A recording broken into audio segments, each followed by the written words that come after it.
Okay. Una cosa más para los que estaban, algunos me habían preguntado, escrito sobre actualizar las redes o las prédicas. Ya se están actualizando las prédicas en el canal de YouTube. Por el momento hay 3 nuevas y pues solo en audio. Y también ya se están actualizando en Spotify. Y bueno, y en Facebook ya sabe que es en vivo todos los días de reunión. Ok. ¿De qué vamos a hablar hoy? El tema de hoy es: cierra la puerta. Cierra la puerta.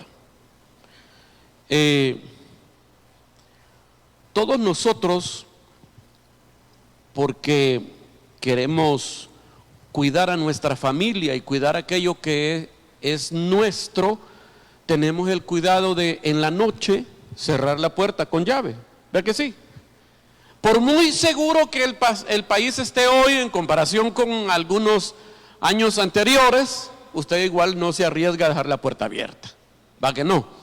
No dice usted, hoy no hay maleantes y que quede la puerta abierta. No. Usted sigue arrimando el ropero a la puerta, vea, deja suelto el chucho en el patio, qué sé yo. Usted mira qué hace, porque usted está tratando de evitar que gente mala le haga daño. Pero somos muy cuidadosos con el asunto de mantener cerrada la puerta de nuestra casa. Bueno, ninguno de ustedes dejó la puerta abierta de su casa hoy, vea. O a saber, se va a regresar a ver, ¿va que no? Bueno, pero a veces nosotros permitimos que influencias negativas, el diablo pues, que el Señor lo reprenda, porque de eso hemos estado hablando en esta serie, pueda encontrar un pasadizo, una puerta, un acceso para poder hacernos daño. Ya hemos explicado en otra ocasión, la Biblia dice, por ejemplo, airaos pero no pequéis. ¿Se acuerda de eso? Hablamos, airaos pero no pequéis, que no se ponga el sol sobre vuestro enojo, ni deis lugar al diablo. Quiere decir que cuando el enojo es prolongado, le damos lugar al diablo. Y Pedro decía que cuando una pareja se acuesta peleado, ¿aló? Por eso usted no se acuesta enojado, ¿verdad? Cuando hay mucho conflicto en la relación de pareja, la Biblia dice que las oraciones son estorbadas. Entonces es que cuando nosotros guardamos el resentimiento, acercamos al diablo y alejamos a Dios. O sea, el resentimiento es una puerta de acceso del diablo a tu casa, a los tuyos, a tus cosas, a tu salud. Pero hoy, pensando un poco más allá, quiero hablar de algo que es muy delicado. Y quiero que lea conmigo para comenzar Isaías capítulo 58. El versículo número 12 de Isaías 58. Está en la pantalla, mire cómo dice: los tuyos edificarán las ruinas antiguas, los cimientos de generación y generación levantarás, y serás llamado, ¿qué dice? Reparador de portillos, restaurador de calzadas para habitar. ¿Qué era un portillo? ¿Qué es un portillo? No es una puertilla chiquitilla, ¿verdad? Un portillo es algo que originalmente no es una puerta, pero se convierte en puerta. Míreme aquí, un portillo es algo que no es una puerta, pero se convierte en puerta. O sea, le voy a poner un ejemplo. Poneme lo que sigue, por favor. Las ciudades del tiempo antiguo, en la Biblia principalmente, encontramos que la mayoría de ciudades eran ciudades fortificadas. O sea que alrededor de la ciudad habían muros que se construían para proteger a los que vivían dentro de la ciudad. Y usted ve muchas referencias de esto en la Biblia, por ejemplo, de los muros de Jericó, que dice que eran tan anchos que hasta había gente que vivía dentro de los muros, en medio de los muros. ¿Para qué hacían esos muros? Para proteger de invasiones enemigas a la ciudad.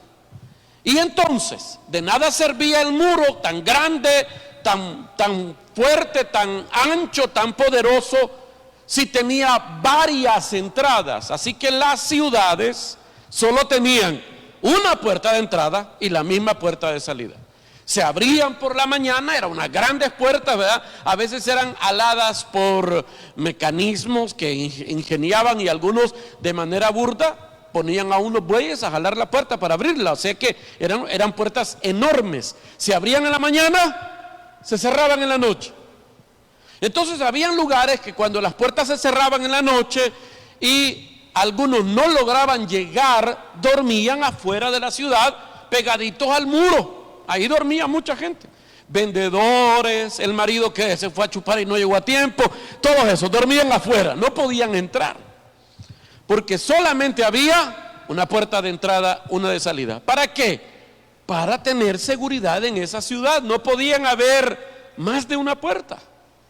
Ahora, ¿se acuerda que el Señor Jesús dijo que es más fácil que un camello pase por el ojo de una aguja a que un rico entre en el reino de los cielos? Algunos pensaban que eso era, bueno, en nuestra cultura, pensar en el ojo de una aguja, pensamos en literalmente una aguja de coser. ¿Cómo va a caber un camello ahí si usted apenitas puede enhebrar la aguja, ¿verdad? Ahora un camello, imagínense. Pero cuando Jesús contó eso no se refería a esas agujas, sino que se refería a que en esos muros algunas personas que se creían muy vivos hacían agujeros en el muro. Por ejemplo, si usted vivía del otro lado de la ciudad y para llegar a su casa para salir de la ciudad, tenía que atravesarse la ciudad para llegar a la puerta y salir. Le tomaba media hora, una hora atravesar la ciudad para salir de ella. Así que algunos muy vivos hacían un agujero en el muro ahí enfrente de su casa. Y hacían un portillo. O sea, no era una puerta, la convertían en puerta. Hacían un portillo, un hoyito que lo tapaban con la mujer sembraba unas florcitas, unos volados ahí, ¿verdad? Y ahí tapaban el hoyo que ellos habían hecho. Y por ahí el marido en la mañanita salía, bien galán salía, y ahí venía el bulla, ni siquiera iba a dar la gran vuelta. Él decía, qué vivo, bien, qué vivo soy. ¿Para qué voy a caminar tanto? Aquí nomás hago el hoyo y salgo. Esos también eran llamados ojos, el ojo de una aguja, por ser algo muy pequeñito. A veces solo cabía una persona. La cosa era disimular el agujero porque estaba prohibido. ¿Por qué razón? Porque a la hora de una invasión, los enemigos se metían por todos los hoyos que todos los vivos habían hecho para no caminar. Me estoy explicando con eso. Quiere decir que hay puertas que no son puertas y las abrimos nosotros. Rompemos el muro, diga conmigo, rompemos el muro, y entonces creemos que es una salida, pero lo que estamos, voy a decir, promoviendo es que el enemigo entre por ahí para hacernos daño. Y es lo que pasaba. Ahora, regresa al versículo anterior, la presentación, la imagen anterior, dice, y los tuyos, a eso se refiere, y los tuyos edificarán las ruinas antiguas. O sea, el muro ya lo tienen en ruinas. Los cimientos de generación en generación levantarás y serás llamado ¿qué? Reparador de portillos. O sea, vamos a reparar el muro, e iban por el muro a lo largo y ancho del muro, por la parte de afuera, buscando agujeros que alguien hubiese hecho para sellarlos y volver a darle seguridad a la ciudad. El Señor quiere que nosotros nos convirtamos en reparadores de portillos. Diga, reparador de portillo. ¿Hay alguno de apellido Portillo aquí? No, no hay. Bueno, Entonces, mire pues, ¿qué le quiero decir con todo esto? Que la Biblia nos da una enseñanza muy importante con este asunto de los muros, porque cuando uno ve en la Biblia las referencias que ella misma hace sobre los muros, porque aquí hay una ley de interpretación bíblica que se llama, está en este arte que se llama la hermenéutica, o la primera ley de la hermenéutica o de la interpretación bíblica es que la Biblia se explica a sí misma. Y si queremos saber qué significa esto de los muros, habría que ver qué es lo que la Biblia hablaba cuando se refería a los muros. Los muros, y ya lo vamos a ver aquí, representan obediencia. ¿Qué representan los muros? Diga conmigo, obediencia. ¿Qué representan los muros? Representan obediencia. ¿Se acuerda de Adán y Eva? ¿Sí? ¿Cómo fue que la serpiente los mordió? ¿Cómo fue que les hizo daño? ¿Cómo es que nos fregaron a nosotros, ellos también? Por su desobediencia. ¿Y qué hicieron ellos? Mire, hay un pasaje que aunque no habla de Adán y Eva, a mí me hace recordarme de Adán y Eva. Eclesiastés capítulo 10, versículo 8, ¿cómo dice? Lea conmigo, ¿cómo dice? El que rompe el muro, lo morderá la serpiente. Y eso del que rompe el muro está haciendo referencia a aquella gente que creía que era muy viva y hacía un agujero en el muro para poder salir fácilmente, para evitarse la fatiga. Y lo que hacía era poner en peligro su casa, porque a la hora de la invasión a quienes les iban a dar jabón primero es a ellos, porque estaban frente al hoyo ahí, ¿verdad? Y después a todos sus vecinos. Entonces, mire, el pasaje es interesante porque dice: el que rompe el muro lo mata el enemigo. No dice así, aunque eso está tratando de insinuar, pero me llama la atención que habla de una serpiente que muerde. ¿De quién se acuerda usted cuando lee este pasaje? De Adán y Eva. ¿Por qué? Porque en el versículo 15 del capítulo 3 Dios le dice a Adán: la serpiente te mordió en el talón, pero vendrá tu descendencia que le va a aplastar la cabeza a la serpiente. La descendencia estaba hablando de Jesús, o sea, está hablando de 6,000 años más adelante. Pero ¿qué hizo la serpiente? Le mordió el talón. ¿Por qué le mordió el talón? Porque él rompió el muro. ¿Y de qué manera Adán rompió el muro? Al desobedecer. Ahora sí, ¿comprende? El muro representa obediencia. Quiere decir que la obediencia me da seguridad. La desobediencia me pone vulnerable. Voltea a ver al desobediente, digo al hermano de la par, y dígale: ahí te están hablando. Ahí te están hablando. ¿Por qué no se sientan los dos? No se ameque que no es con usted. Ok, bueno, mire pues. Quiero que lea conmigo Romanos capítulo 5, versículo 17. Romanos 5, 17. Está ahí, ok. Mire cómo dice: pues si por la transgresión de uno solo reinó la muerte.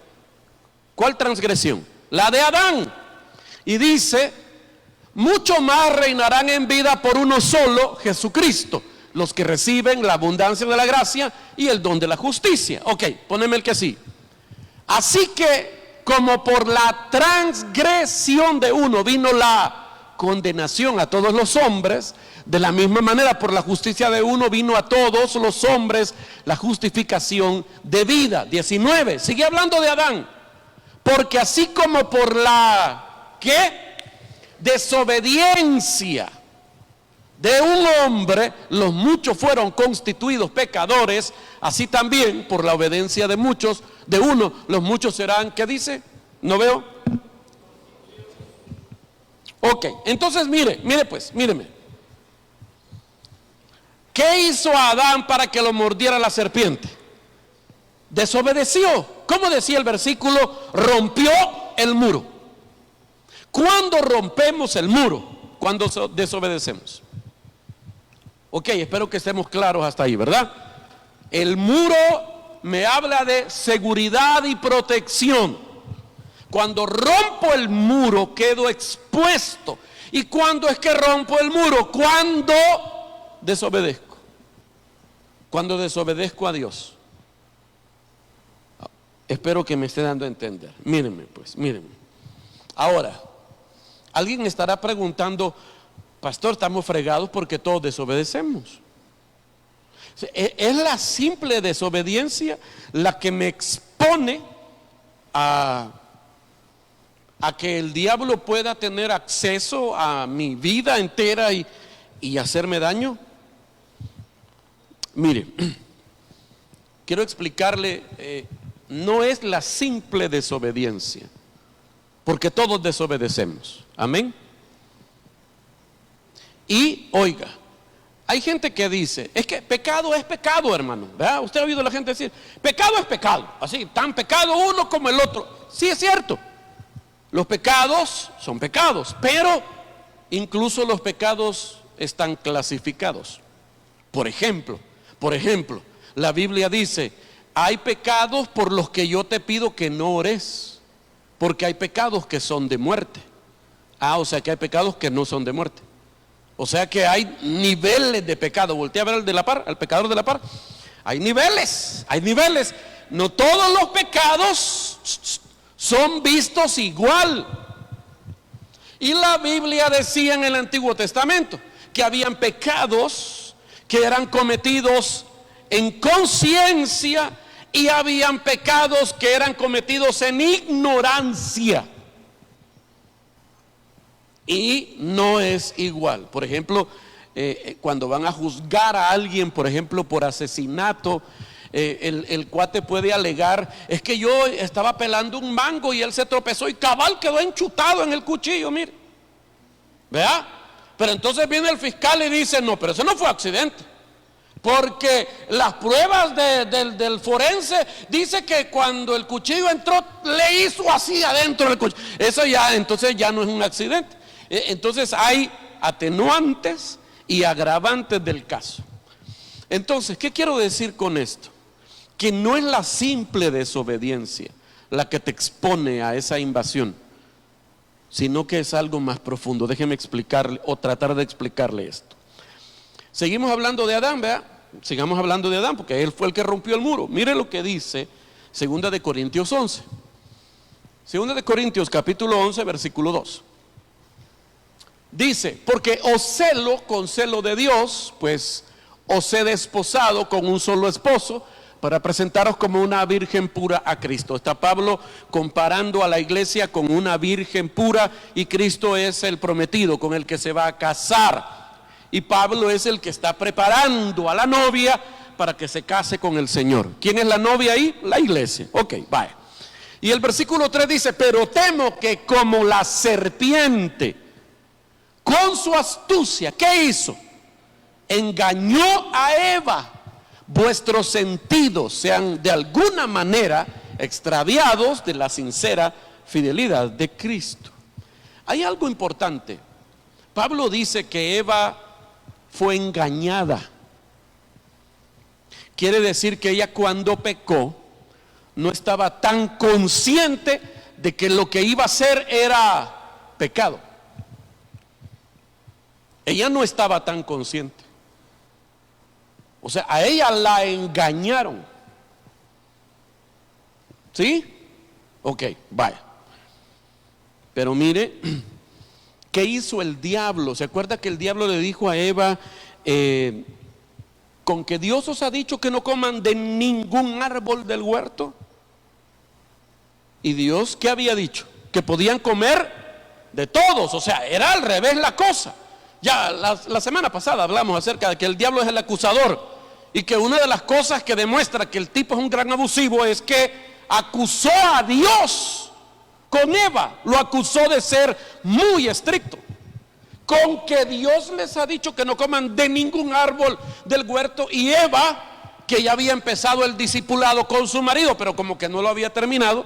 Yo no sé si es que ella no había agarrado la onda o el marido era muy malo para discipularla, porque ella le dice, no, Dios no dijo eso. Dios dijo que podemos comer de todos los árboles menos de uno. Hasta ahí va bien la doctrina, ¿va? Y entonces viene ella y le echa salsa a los tacos y dice, de ese dijo que ni lo toquemos, dijo. Ya eso no lo había dicho Dios.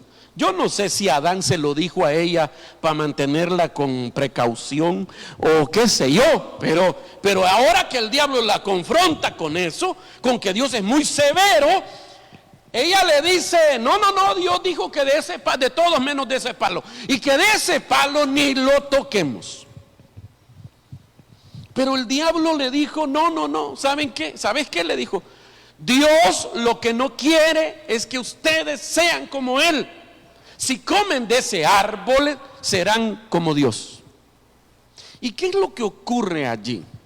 Poneme el siguiente versículo. El Salmo 97, 2, dice la Biblia que justicia y juicio son el trono de Dios, son el cimiento del trono de Dios. ¿El qué? Justicia y juicio son el cimiento del trono de Dios. El diablo lo que hizo fue poner duda en la mente de Eva, insinuando que Dios era injusto. Y así el diablo lo que quería hacer era derribar el dominio de Dios, el trono de Dios de la mente de Eva. Ella empezó a dudar de Dios y llevó su duda a su marido. Y aquí está lo que pasó con su marido. Ella fue engañada. Pero mire lo que dice primera carta a Timoteo, capítulo 2. Ponémelo, hijo lindo, gracias. Primera Timoteo 2, 14, ¿qué dice? Y Adán no fue engañado. Mejor ya ni hablemos. ¿Quién fue engañada? Eva. ¿Quién fue engañado? Eva fue engañada. El diablo no engañó a Adán. El diablo engañó a Eva. Adán sabía lo que estaba haciendo, porque él de la misma boca de Dios escuchó, es más, estaba presente ante Dios cuando Dios le dijo, de este árbol no comerán. Así que Adán comió de ese árbol sabiendo que no debía hacerlo. ¿Sí me estoy explicando? Entonces no es, oiga, el muro no dice que lo rompió Eva, aunque ellas pecaron primero. Ella, ustedes no, ella. Pero oiga, Eva pecó, sí, pero fue engañada. ¿Tenía responsabilidad en su pecado? Sí, tenía responsabilidad en su pecado. Pero ¿quién lo hizo con conciencia de que estaba haciendo algo malo? Adán. ¿Pecó él? Sí. Y la responsabilidad de él era mayor. Yo me imagínense que cuando Dios los confronta, viene Dios y comienza hablando con Adán. ¿Quién pecó primero? Eva, pero Dios no fue a hablar con Eva. Fue a hablar con el que tenía la responsabilidad. ¿Con quién? Con Adán. Y cuando Dios le dijo, comiste del árbol que te dije que no comieras, Adán, como buen hombre, le echó la culpa a la mujer. La mujer que tú me diste, me lo trajo. Y entonces Dios dice, bueno, Eva. Y Eva le dijo, la culebra, dijo. Y entonces ahí comenzó el castigo. Dios lanzó un juicio contra la serpiente y luego fue con Eva y le dijo, con dolores darás a luz tus hijos. Bueno, literalmente la Biblia dice, multiplicaré tus dolores a la hora de dar a luz. Una pregunta que solo se la voy a dejar a usted para que piense. Multiplicaré significa que la mujer ya había tenido dolores de parto y ahora se los iba a multiplicar, o sea que ella había dado a luz antes de Caín y Abel. Ahí se lo dejo de deber. Entonces, mire, viene Dios y le dice a Eva, vas ahora a parir con dolor y te vas a convertir en un objeto sexual para los hombres. Eso le dice Dios. Y entonces Adán dijo, me libré, me salió bien culpar a esta. Y esta, viva, culpó a la culebra, vea, y ya Dios ya se arregló con ellos. Y entonces viene Dios y le dice a Adán, y vos, por tu culpa, maldita será la tierra. Ahora ya no era solo para él el castigo, era para toda la tierra. ¿Por qué? Porque la responsabilidad de toda la tierra era de él. Él tenía que preservar los muros. ¿Usted ha leído que la Biblia dice que Dios puso a Adán en el huerto para que lo cultivara y para que lo protegiera? Y el inútil hizo un hoyo en el muro. Y por ahí se metió la serpiente y lo mordió. ¿Me estoy dando a entender? Ok, entonces, Adán y Eva pecaron, pero delante de Dios la responsabilidad era distinta. Eva fue engañada. Adán pecó con conciencia de lo que estaba haciendo, con alevosía, con premeditación. Él sabía lo que estaba haciendo. Entonces, no es, míreme pues, no es la simple desobediencia la que abre un portillo para que te muerda la serpiente. No, hay algo más que eso. Mire, quiero que vea conmigo Lucas 12:47. Mire lo que dice.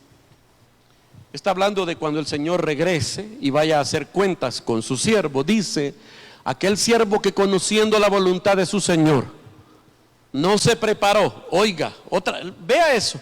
Aquel siervo que, ¿qué dice? Conociendo la voluntad de su Señor, no se preparó ni hizo conforme a su voluntad, recibirá muchos azotes. Mas el que sin conocerla hizo cosas dignas de azotes, será azotado poco. Yo otra vez vuelvo a pensar en Adán y Eva. Adán, conociendo la voluntad del Señor, decide, oiga, esta palabra es fuerte, pero así fue, decide rebelarse contra la voluntad de Dios. No es lo mismo que usted se pase un alto donde no hay señal de nada y del otro lado hay un policía y le dice, lo para y le dice, se pasó el alto. No vi alto, aquí no hay ninguna señal de alto, no hay semáforo, no ni siquiera un rótulo en la calle pintado. ¿Cómo sé yo que aquí hay un alto? El policía de tránsito puede reflexionar y decir, de veras, no hay ningún alto, no hay señal de alto, pero aquí hay un alto. Pero no hay señal, pero hay un alto. Ahí queda a discreción de él si le pone la multa o no. Pero si habiendo un gran rótulo así que dice alto, usted solo se deja ir, ni qué alegar. Eva pudo haber dicho, yo no sabía. ¿Cómo? Ahí era alto. Ay, yo no sabía. Señora gente, discúlpeme, vea, Eva. Pero ¿qué iba a alegar Adán? Mírelo otra vez el pasaje, dice, aquel siervo que conociendo la voluntad de su Señor no se preparó ni hizo conforme a su voluntad, recibirá muchos azotes. Mas el que sin conocerla hizo cosa digna de azotes, será azotado poco, porque a todo aquel a quien se haya dado mucho, mucho se le demandará, y a que mucho se le haya confiado, más se le pedirá. Entonces, míreme pues, no es la simple desobediencia, porque usted puede desobedecer a Dios por ignorancia. Escuché una anécdota hace mucho tiempo, una historia de unos misioneros, no sé si es cierto, voy a hacer la aclaración. Estaban evangelizando a una tribu en no sé dónde, y entonces el jefe de la tribu se convirtió, pero tenía como 7 mujeres, y eso no era malo para él, era parte de su cultura. Y entonces los misioneros no hallaban cómo explicarle, y pues despacito le fueron enseñando lo que la Biblia decía. Y después de un tiempo, el jefe de la tribu entendió. O sea que no puedo tener, a Dios no le gusta, no puede tener más de una mujer. Y 2, no, solo una. Ahí dice, mire, aquí está, solo una. Y el hombre que quería agradar a Dios dijo, bueno, voy a ver qué hago. A la siguiente semana, cuando los misioneros vuelven a llegar, el hombre bien contento le dice, solucioné el problema, ya solo tengo una esposa. Gloria a Dios, varón, Dios lo bendiga, aleluya. ¿Y qué hizo con las otras? Las maté. ¿Cómo así? Sí, las 6 las maté para quedarme solo con una, porque ustedes decían que era malo tener 7 mujeres. No le habían explicado que matar era pecado, solo le habían explicado que el adulterio era pecado. O sea, es, como le dije, no sé si eso es cierto, pero puede ilustrarnos el hecho de que hay gente que peca en ignorancia. ¿Aló? Sí. Pero cuando yo sé, míreme, yo no sé si algunos de ustedes yo los puedo calificar como personas ignorantes de la voluntad de Dios. Yo dudo eso. Yo lo dudo. Usted no es, usted se hace. Entonces, mire pues, pero hay personas que pecan en ignorancia. No es lo mismo pecar en ignorancia que pecar con la conciencia de que esto que estoy haciendo es malo, contradice la voluntad de Dios. A el Señor no le gusta esto. Eso no solo es desobediencia, es rebelión. Y mire aquí, una de las palabras que a Dios le da más escozor es rebelión. Míreme aquí. De hecho, hay 2 palabras que yo puedo ver, 3 en la Biblia, que a Dios le molestan, pero profundamente le molestan. La injusticia le molesta a Dios, porque la Biblia dice que Dios ama la justicia. Y usted, si lee en la Biblia dice que solo Dios ama 3 cosas. Y una de esas 3 cosas dice que Dios ama la justicia. Así que la injusticia a Dios le debe molestar muchísimo. O sea, a Dios le molestan todos los pecados, pero hay cosas que a Dios le molestan muchísimo. Y la otra cosa que a Dios le molesta es la idolatría. Que en aquel tiempo la idolatría era mezclada con hechicería y brujería. Porque los rituales que hacían para adorar dioses eran mero místicos, de adoración satánica y esas cosas. Así que a Dios le molestaba mucho la idolatría. Idolatría, brujería, hechicería. ¿Por qué? ¿Por qué fue que Dios, amando tanto al pueblo de Israel, les mandó una invasión para destruir la nación? ¿Por qué cree que fue? Por idólatras. Sí, cuando fueron invadidos por Nabucodonosor y pasaron en cautiverio 70 años. Usted después de Daniel no vuelve a encontrar que el pueblo de Israel se volviera idólatra otra vez. Antes de Daniel eran idólatras a morir. Después de esos 70 años en la cautividad, usted no vuelve a ver que el pueblo de Israel fue idólatra. Jamás. Se curaron. Y la tercera cosa que Dios de plano detesta es la rebelión. Y sabe que la detesta tanto que Dios compara la rebelión con la hechicería, con la idolatría. O sea que quedan empatados, como Ronaldo y Messi. No, ya le ganó Messi, pero algo así, ahí van. Mire pues, míreme. Quiero que lea conmigo primer libro de Samuel, capítulo 15. No he llegado donde le quiero llegar, ya vamos a llegar, tranquilos. Primer libro de Samuel, capítulo 15. Dice el versículo 22 y 23. Y Samuel dijo: se complace Jehová tanto en los holocaustos y víctimas como en que se obedezca a las palabras de Jehová. En aquel entonces la adoración se hacía a través de ofrendas de animales. Y entonces aquí está diciendo, ¿será que a Dios, qué le gustará más a Dios? ¿Los sacrificios, los holocaustos o el obedecer? Y sigue diciendo, ciertamente que el obedecer es mejor que los sacrificios. ¿Sabe que Hebreos en el Nuevo Testamento, míreme para acá, compara estos sacrificios de sangre con la alabanza y la adoración? ¿Ha leído eso o no? Capítulo 13 o 12 compara a los sacrificios de sangre que se hacían en aquel entonces, en el Antiguo Testamento, con la adoración a Dios. Entonces, había que preguntarse, ¿qué es lo que está diciendo aquí? ¿Le gusta a Dios que lo adoremos? Sí, sí, le gusta, le encanta, sí. ¿Le encanta la música? Sí, le encanta la música a Dios. ¿Qué música le gusta a Dios? Toda menos el reggaetón. No, tampoco no sé. Bueno, mire pues, pero a Dios le gusta la música, le gusta que lo adoremos con música, pero más que adorarle con música, le encanta a Dios que lo... ¿Está leyendo o no? O sea, al que no entiende, le encanta que lo obedezcamos. Otra vez sigo leyendo. Ciertamente el obedecer es mejor que los sacrificios, y el prestar atención que la grosura de los carneros.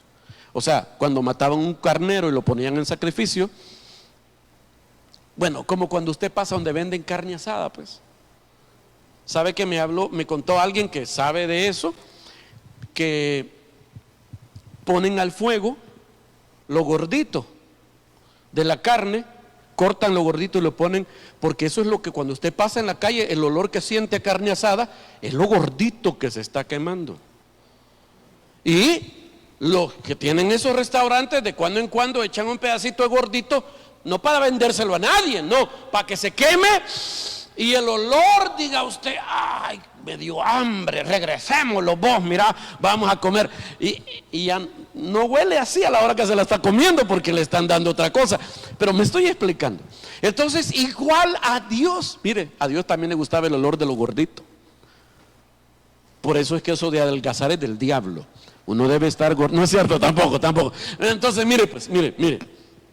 Aquí dice, vuelvo a leerlo. Dice, ciertamente el obedecer es mejor que los sacrificios y el prestar atención que la grosura de los carneros. Porque, versículo 23, porque, lea eso, porque como pecado de adivinación o hechicería es la rebelión, y como ídolos e idolatría, la obstinación, en salvadoreño sería terquedad.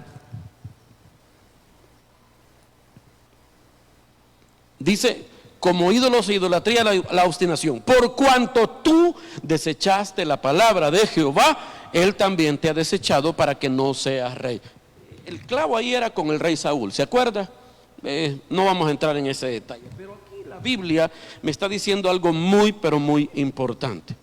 Oiga, la rebelión, no solo la desobediencia, la rebelión. ¿Cuál es la diferencia entre la desobediencia y la rebelión?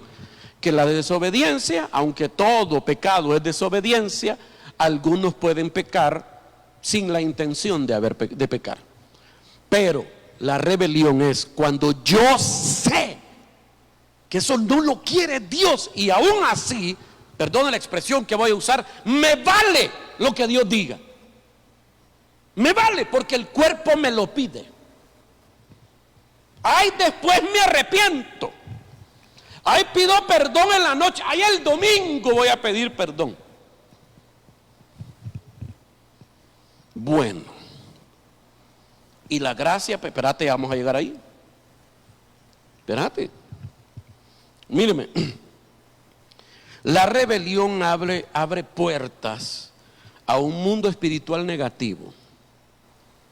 Y no estoy hablando de posesión demoníaca, porque los cristianos no pueden ser poseídos. Ya lo explicamos ampliamente con la Biblia. Un cristiano de verdad no puede ser poseído por el diablo, pero sí puede ser oprimido. La opresión es un ataque del diablo que viene desde afuera. La posesión es el control de la persona desde adentro.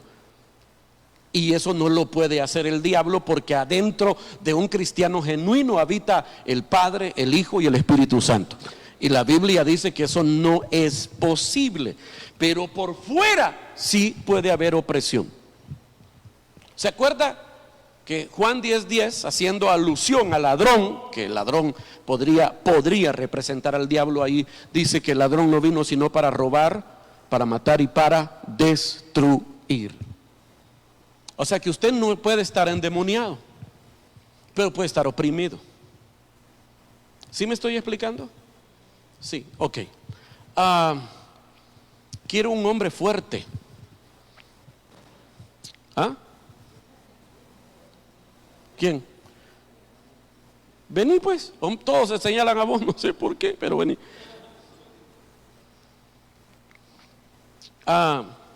Vení pues, vení. Mira para acá, va, ok.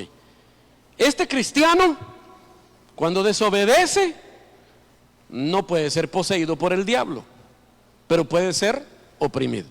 No por dentro, por fuera. Ok. Híjole, man. Vení, Yared. No, este te va a matar. Vení, Yared. Vos siempre llamando a este chele, en vez. Va a venir. Subite aquí. Ok. Ahora subítele a Cucucho. Sí, dale. Este es un hombre fuerte. Que no le ve los ñeques ahí. No, ya no. Sube a Cucucho. Así subite, sí. Vaya, ok. Espéreme esto. O sea, el diablo no está dentro, está... Perdóname por el diablo, mejor así para que... Ok, va, mire pues, mire esto, el diablo no está dentro, está afuera, pero causa una opresión. Y ahí anda el cristiano, camine, dése una vuelta para allá, déle una vuelta para allá. Allá anda el cristiano, libre de ningún demonio en su interior, pero anda cargando con algo que lo oprime, lo molesta, lo incomoda, no duerme bien, no se sienta bien, no puede adorar bien, no puede levantar las manos porque anda con un peso encima. Gracias, ya no aguanta, bájalo, pues baja. Gracias. Gracias. Un aplauso para mis modelos. Vaya, ok. Entonces, mírame. Yo sé que usted algunas veces ha sentido la opresión del diablo. La ha sentido. Siente como desde afuera hay algo que te roba la paz, incluso te roba el sueño, incluso te cuesta a veces hasta respirar. No podés, bueno, ya lo dije, adorar. Te cuesta servir a Dios, todo te pesa, todo lo que tiene que ver con Dios te pesa. Opresión. ¿Y cómo es que eso puede ser posible? Rompiste el muro, te mordió la serpiente. ¿Sí me estoy explicando? Voy a continuar. Mírenme pues. Estábamos leyendo este pasaje de versículo 23 de 1 Samuel capítulo 15. Dice, porque como pecado de adivinación es la rebelión, y como ídolos e idolatría, la obstinación. Ya le dije que para Dios la rebelión es así tan detestable como la idolatría y la hechicería. Dios mandó a su pueblo, oiga, en esclavitud a su pueblo amado, porque fueron idólatras. Y de la misma manera Dios ve la rebelión. ¿Cuál es la rebelión? No la simple desobediencia. Es cuando sabes que Dios no quiere eso y te vale. Vas y lo haces. Ok, el mismo versículo, ponémelo. Ahora en la Biblia de lenguaje sencillo. Mire cómo dice. Dice porque la rebelión, ¿qué dice ahí? Es. La versión de la Reina Valera dice porque ¿cómo pecado de adivinación es la rebelión? Esta versión dice que la rebelión es pecado de hechicería. Entonces, ¿qué es la hechicería? Se lo voy a poner así. La rebelión es como que usted está invocando demonios. Cuando usted sabe que eso Dios no lo quiere y aún así lo hace, eso es como hechicería. ¿Quién está invocando al diablo? Usted solito, con sus hechos. Bueno, qué silencio. ¿Qué hora es? Me falta. Mire pues, mire. Quiero que ponga mucha atención a esto que le voy a decir. Hay una puerta, hay un pasaje, hay un callejón donde nuestro enemigo consigue acceso para hacerte daño. la presencia de esta puerta, de este portillo, pasa inadvertida por muchos de nosotros, pero en el mundo espiritual este portillo es muy famoso. Así que el diablo a veces lo único que procura y con paciencia trata es de que te volvás un rebelde ante Dios, porque allí Él no tiene que andar forzando nada. Vos solito rompes el muro para que Él entre. Vos solito le das acceso al diablo. Quiero que lea conmigo número 23, y ya voy a ir terminando. Este es un pasaje cardíaco, número 23, el versículo 11 en adelante. Quiero que lea conmigo. Antes de continuar, solo le voy a poner el contexto de lo que pasa ahí. Israel va por el desierto, en el peregrinaje en el desierto, van rumbo a la tierra prometida y ya han vencido a algunos enemigos en el camino y son un montón, por lo menos de barato son 1 millón de personas caminando en el desierto y no pasan desapercibidos, no porque levanten polvo, sino porque se puede ver a lo lejos que algo extraño pasa con ese montón de gente nómada en el desierto. ¿Por qué? Porque de día no le pega el sol. Hay una nube densa que cubre a 1 millón de personas. Y no solo los cubre la nube, sino que, ¿cómo podríamos decir? En salvadoreño sería, está cirneando, pringando. O sea, es mientras la nube los cubre, hay un rocío que cae sobre ellos. Qué galán en el primer sistema de enfriamiento para 1 millón de personas. Se lo inventó Dios en el desierto. Ni sol ni calor. Y en la noche la nube se disipaba y una columna de fuego se encendía encima del pueblo de Israel. Así que todos los de alrededor, mire, tenían miedo. Entonces había un pueblo, Moab, que vivía en la altura de una colina, y el rey, que se llamaba Balac, le dice a sus consejeros: ahí vienen estos y hoy a nosotros nos va a tocar. ¿Cómo los podemos vencer? Yo conozco un profeta que todo lo que él dice se cumple. Si le damos una ofrendita de amor, el bien nos los maldice. Así que fueron a buscar al profeta Balaam. Y cuando van a buscar al profeta Balaam, Dios le dice, llegan y le dicen: mira, el rey dice esto y lo otro. Y él les dice: bueno, es muy noche, duerman aquí y mañana platicamos, le voy a preguntar a Dios. Y en la noche Balaam le pregunta a Dios: Señor, ¿qué hago? Y Dios le dice literalmente: no me lo maldigas, porque yo los he bendecido. Punto. En la mañana Balaam le dice: mire, díganle al rey que no se va a poder. ¿Por qué? Porque Dios dice que no. Porque Él los ha bendecido, no se pueden maldecir. Y se van. Después regresan otros. No, hombre, dice el rey que sí, hombre, que te va a dar más, te va a dar el doble. Y Balaam dice: díganle al rey que aunque me dé su propia casa llena de oro, Nel, no se puede. Y luego la tercera vez, al tipo accede a ir, usted sabe la historia, y la burra en el camino, que un ángel se le para y y la detiene y todo el asunto es. Al final Balaam se reúne con el rey Balac en una colina y de lejos ven al pueblo de Israel en el desierto.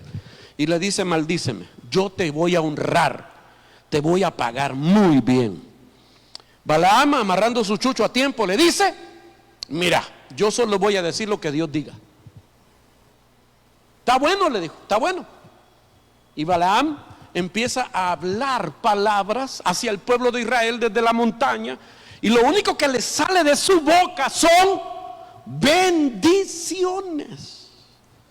Y el rey Balac estaba como para que lo torearan de bravo, ¿verdad? Y le dice: que yo no te estoy pagando para eso, peor me sale. Si no lo vas a maldecir, por lo menos no lo bendigas, le dice. Y entonces lo que sigue, lo que vamos a leer es lo que sigue. 23:11, Número 23:11. Lea conmigo. Entonces Balac dijo a Balaam: ¿qué me has hecho? Te he traído para que maldigas a mis enemigos, y aquí que has proferido bendiciones. Versículo 12. Él respondió y dijo: ¿no cuidaré de decir lo que Jehová ponga en mi boca? Y dijo Balac: te ruego que vengas conmigo a otro lugar desde el cual los verás.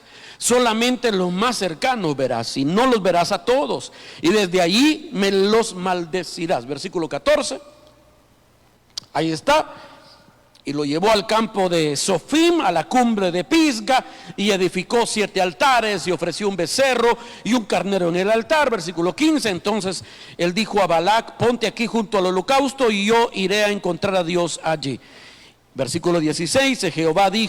Y Jehová salió al encuentro de Balaam, y puso palabra en su boca, y le dijo: vuelve a Balac y dile así.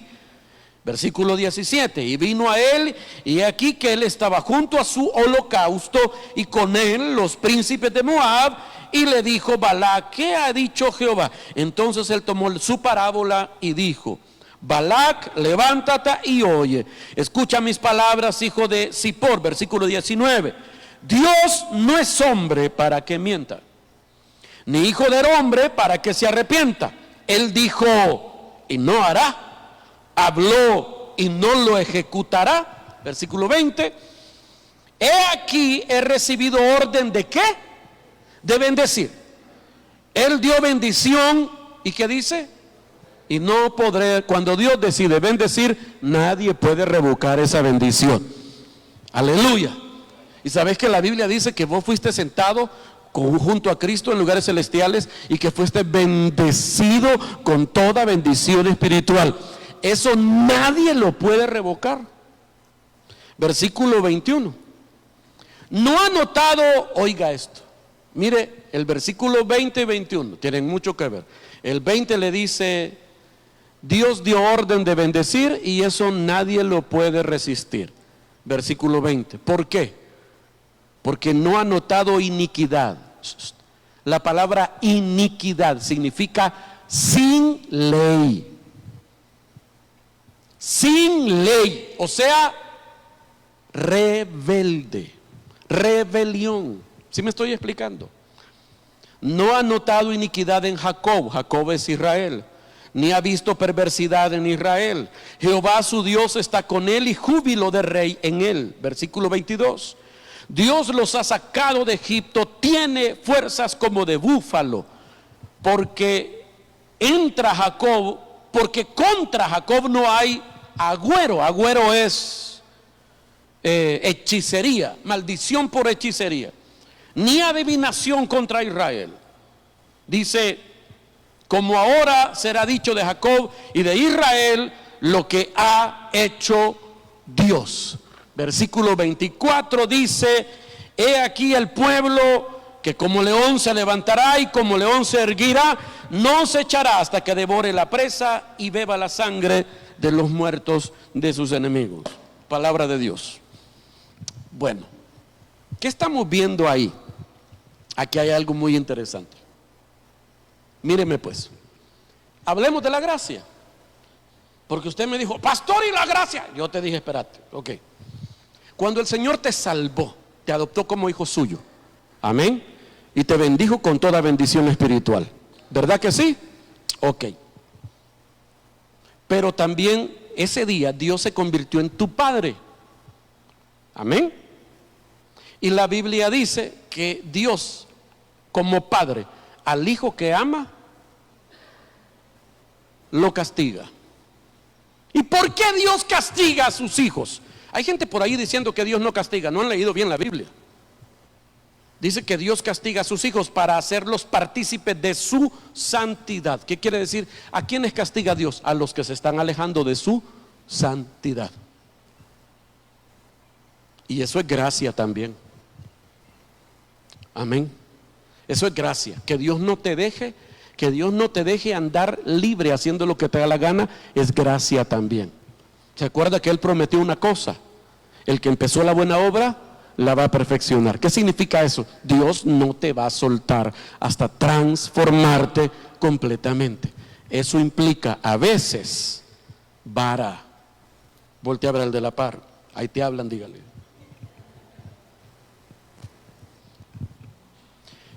Pero, oiga, si usted es hijo de Dios, usted está bendito. Amén.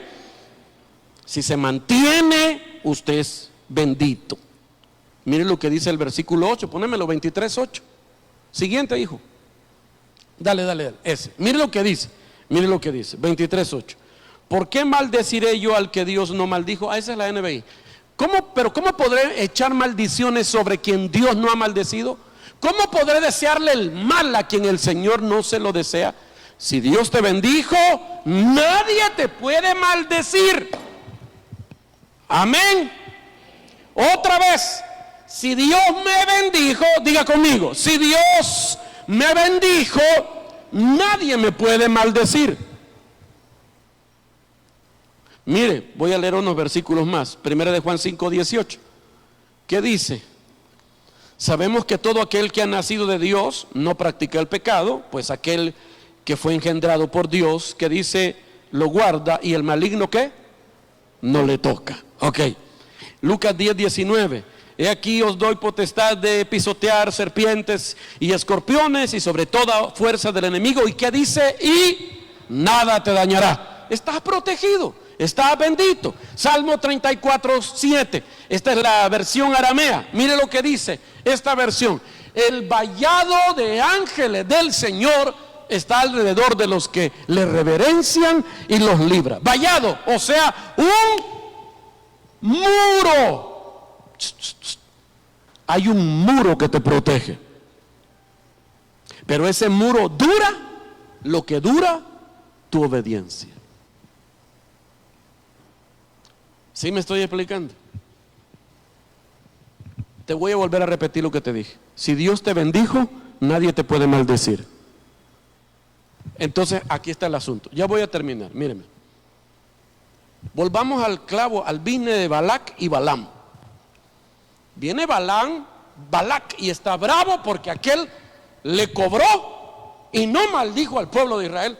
Y le dijo, no, devolveme lo que te di, dámelo todo si vos no me hiciste el trabajo. Y entonces Balaam le dice, espérate, vení, te voy a decir un secreto. Háganse para allá, metidos, vení. Y agarra al rey y se lo lleva aparte y le dice, mira, es que por demás no vas a encontrar quien los maldiga. ¿Por qué? Porque Dios no ha encontrado iniquidad en ellos. Iniquidad, le dije, es una vida sin ley, o sea, en rebelión. ¿Sabes cómo puedes hacer para que les vaya mal? Hace que ellos pequen.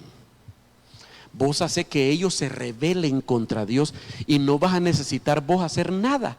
Dios lo hará por vos. Dios los va a castigar. Y ese secreto valió el pago que ya le habían dado a Balaam. Entonces míreme. ¿Sabe que eso que le acabo de relatar no está así en la Biblia? Pero hay 2-3 versículos que insinúan que eso fue lo que pasó al final. Quiero que lo vea conmigo, quiero que lo lea conmigo. Permítame. Capítulo 25 de Números. Número 25, 1. Moraba Israel en Sittim. Ese fue el capítulo después de eso que acabamos de leer. Moraba Israel en Sittim y el pueblo comenzó ¿a qué? ¿Está leyendo o no? Lea sin miedo, hombre. Y el pueblo comenzó a fornicar, o sea, relaciones sexuales ilícitas con las hijas de Moab. Espérenme. ¿Sabe qué hizo Balac? Dijo, o sea, ¿qué es lo que eso es lo que hay que hacer? Sí, mira, búscate unas muchachonas guapas de tu pueblo, las más bonitas, pero que sean mujeres devotas de tus dioses. Entonces ellas que se metan, que vivan por ahí, que se hagan las que andan rentando una casa. Mire dónde me rentan una tiendita de campaña. Fíjate que aquí voy a poner mi taller de pegar uñas y volar, no se vea. Y entonces aquí voy a hacer, yo voy a poner una tienda, voy a poner un mini súper. Y son mujeres emprendedoras.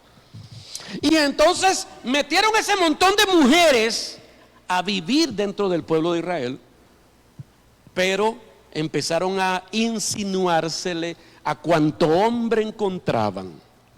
Conseguían que los hombres se enamorasen de ellas. Y después ya le decían: mira, yo quiero que vengas el viernes a cenar. Ah, vaya, sí, yo me voy a venir. Es que fíjate que los viernes yo le hago un altar aquí al dios Moloch. ¿Quién es ese?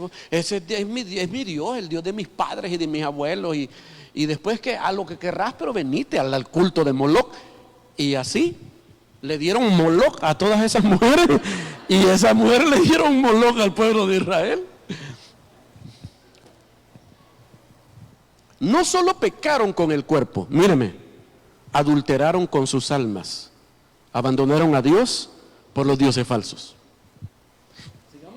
Dice, otra vez, moraba Israel en Sitín y el pueblo comenzó a fornicar con las hijas de Moab, las cuales invitaban al pueblo a los sacrificios de sus dioses, y el pueblo comió y se inclinó a sus dioses. Así acudió el pueblo a Baal Peor. Baal Peor era uno de los dioses, y el furor de Jehová se encendió contra Israel. ¿Y cuál fue la ley? Dijo Dios a Moisés: quiero que me mates a todos los que andan adorando a los dioses falsos. Y hubo una gran masacre. Quiero que vea Apocalipsis 2:14. Mire, en el libro de Apocalipsis vuelve a salir a bailar Balaam y Balac. Mire, pero tengo unas pocas cosas contra ti, que tienes ahí a los que retienen la doctrina de Balaam, que enseñaba a Balac, ¿a qué? A poner tropiezo ante los hijos de Israel, a comer de cosas sacrificadas a los ídolos y a cometer fornicación.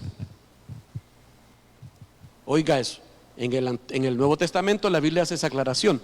¿Quién fue el que propició que esto que acabamos de leer pasara dentro del pueblo de Israel? Balaam. Se lo dijo en secreto a Balac. Como no los pudieron maldecir, porque si Dios te ha bendecido, nadie te puede maldecir, a menos que vos solito abras el hoyo en el muro para que te muerda la serpiente. Hay un muro que te protege. Y ese muro es impenetrable. El diablo no puede penetrarlo. ¿Se acuerda cuando Job, el diablo va a hablar con Dios para pedirle a Job? Le dice: no, si Job te adora porque a él le va bien, has hecho, le dice el diablo a Dios, has hecho un muro alrededor de sus bienes. ¿Cuál muro era ese? El muro de los ángeles. El diablo no puede penetrar eso, a menos que vos hagas un hoyo en el muro. Si rompes el muro, te muerde la serpiente. Romper el muro, desobediencia, pero no solo desobediencia, rebelión. Cuando sabes lo que Dios quiere y te vale, rebelión. Números 31, versículo 16, ya termino. Números 31, 16. He aquí, por consejo de Balaam, ellas fueron causa de que los hijos de Israel prevaricasen, o sea, traicionaran a Jehová en lo tocante a Baal Peor, por lo que hubo mortandad en la congregación de Jehová. Ayúdame con el piano, por favor. Míreme aquí. Míreme aquí, míreme aquí. Yo no sé, porque es muy probable que esta noche estés descubriendo como causas de cosas que te pasan. Y te toca esta noche hacer una pausa, recapacitar y decir: yo soy un bendito de Dios, y esto que me está pasando no es culpa de nadie más, porque los benditos de Dios prosperan en una muy mala economía mundial. Los benditos de Dios son preservados en medio de una pandemia mundial, a menos que ya te toque morirte. Pero de ahí para allá Dios hace un cerco a tu alrededor, y no hay manera de que el diablo penetre ese muro solo porque le da la gana. No puede. Él va a buscar la manera de hacer que vos rompas el muro. Por eso ahora recuerdo a Martín Lutero, Martín Lutero, en el mes de octubre se habla mucho de Martín Lutero porque es el mes de la Reforma Protestante. Martín Lutero decía, el peor enemigo de Martín Lutero se llama Martín Lutero. Tu peor enemigo sos vos mismo, mi peor enemigo soy yo mismo. Porque somos nosotros los que le damos acceso a nuestro enemigo para que entre y nos despedace. Somos nosotros mismos entonces los que podemos recuperar la cordura y, humillados delante de Dios, acudir a su perdón. Ahí está la gracia. Siempre hay perdón para los que se arrepienten. Siempre. Poneme el pasaje de Santiago, creo que ese es el que sigue y termino. Mire lo que dice, pero Él da mayor gracia. Por esto dice, Dios resiste a quienes, a los soberbios, y da gracia a los humildes. En este pasaje, la gracia de la que está hablando es el poder de Dios para enfrentar cualquier circunstancia. ¿A quién le da eso? A los humildes. Versículo 7, ¿qué dice después? En conclusión de que Dios ama a los humildes y resiste a los soberbios, en conclusión, ¿qué debemos hacer? Someteos pues a Dios, resistid al diablo, y que dice, y huirá de vosotros.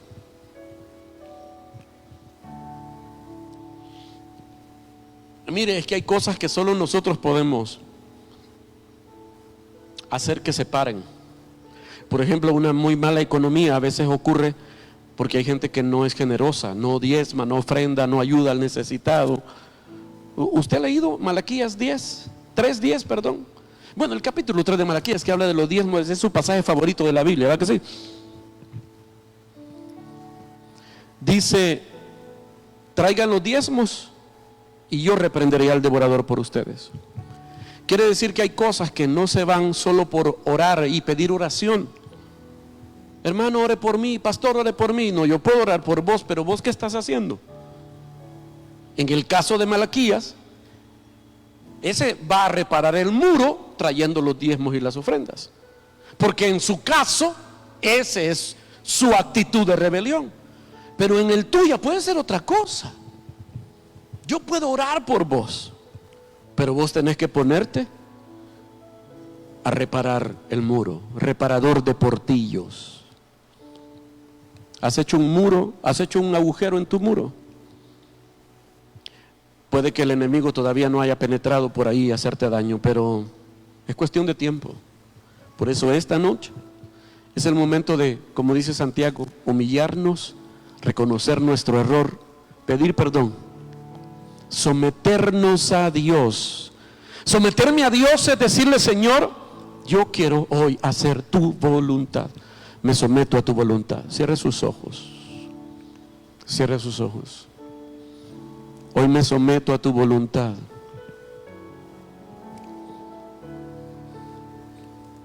De nada vale resistir al diablo si no nos sometemos a la voluntad de Dios. Una cosa no va sin la otra. Y someterse a Dios es primero, antes de querer resistir al diablo. Hoy me someto a ti, Señor. Hoy me humillo delante de ti. Te pido que me perdones. ¿Puede decir eso conmigo? Perdóname. Por ahí, en esa parte. Te pido que me perdones. Perdóname. ¿Puede abrir su boca conmigo y decirle, Señor, perdóname, perdóname, perdóname? Yo no te estoy acusando, yo no tengo moral para acusarte, nadie aquí te puede acusar. Pero si el Espíritu Santo está trayendo luz a tu interior, es el momento de someternos a Dios, pedir perdón. Y entonces podremos resistir al diablo y huirá de nosotros.